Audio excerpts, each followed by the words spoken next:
So yes, people, welcome back to my channel. This is another video. I'm trying to react to the game versus Noah and the game that's coming up on the weekend versus Arsenal. And yeah, I was just holding my thoughts so I could combine these two videos together.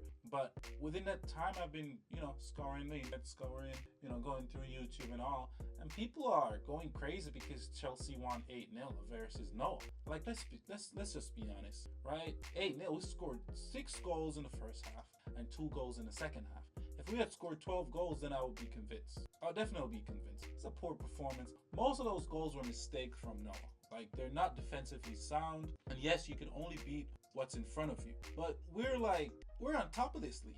We're totally on top of this league. Like, there's no team there that could really challenge us. Any of these teams that we're playing right now, they're not really a challenge if we're being honest to ourselves. Noah came to the bridge and pretty much rolled over. After that first try that they had where they almost scored and we saved it, after that they weren't in the game at all. The defenders are symbolic, right? They weren't pressing right, they weren't defending right, nothing. And we only gave them 8. A lot of people might say, oh, look at the positive side, we got a lot of games coming up, so our bench players got a lot of minutes, they scored goals, they feel satisfied. But who are we playing? Any team in the championship would have beaten Noah. Any team, probably by 8-2 or by 10, who knows, right? But the quality wasn't there, so I'm not sure why a lot of people are going crazy as if Chelsea has arrived because they beat Noah 8-0. Come on now, come on. This is a conference. We're not in the Champions League. Our club is Champions League caliber. And if you take a Champions League team and put them in a Conference League, of course they're gonna wipe the floor with every opponent in there.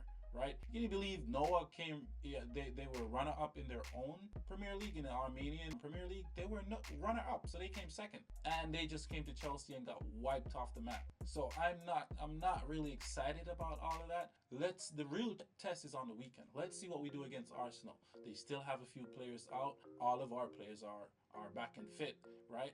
I really want to see who he's gonna start. If Reece James is gonna start on the left, because we need Reece James on the right. Gusto is just gonna have to wait. Reece James, I think he's fit enough for me. I'm okay with him starting.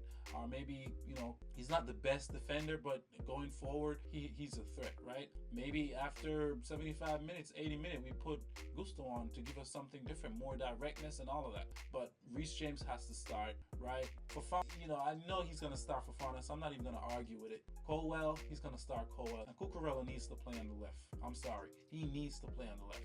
It's easy, right? For that left-hand side, what's going on with Sancho? Is he out injured? Is he going to play? Is he ever going to play for Chelsea again? I don't know what's going on. Start Sancho, right? Because he brings something different on the left side than just speed and all that. He could take on a player, make a good pass, and even create chances for himself too. So I want to see Sancho over there. I want to see Latvia in the middle and Caicedo. I do not want to see Enzo Fernandez. Luckily he played all that game on the weekend. I also want to see Cole Palmer. They say he's fit, but we have to watch and see after that hit that he got on the weekend. And put Pedro Neto in the squad on the right hand side. Madueke needs to be benched. He definitely needs to be benched because he's not doing anything, right? You could bring him on in at the end of the game to be direct and attack these players when they're a bit out, like, because they played a massive game against Inter Milan, and most of their guys are tired. Most of our people that started didn't play against Noah, so we are a very well rested team, so we shouldn't be tired as they are, right? So that's what I want to see, and I definitely want to see Nicholas Jackson start. And Kuku, nah bro, no. He could barely score 2 goals yesterday, barely. At the end of the game, barely scored 2 goals, right? Nicholas Jackson has to start for me. I'm so thankful that Sanchez is not going to play this game versus Arsenal. He's a good shot stopper, but apart from that, every time he touches the ball, I'm very, very nervous. Put the other goalkeeper in, give him a chance to shine and claim that spot, because I don't want to see that spot ever again, right? Let's hope this goalkeeper does well, right? There might be some communication issue between the backline and the goalkeeper, but I could deal with that. On a whole, I'm expecting us to at least draw this game. We shouldn't roll over to Arsenal. I know they're going to come and have a point to prove on the day because they've been losing a lot of games back to back, but it's Arsenal. We need to be up for it. Really give them a run for their money. I'll be happy if we could win, but that's probably a stretch. A draw is the least I'll accept, right? We can't afford to lose this either. So there you have it, guys. Tell me what you think. Like, share, subscribe, and I'll see you guys in the next video.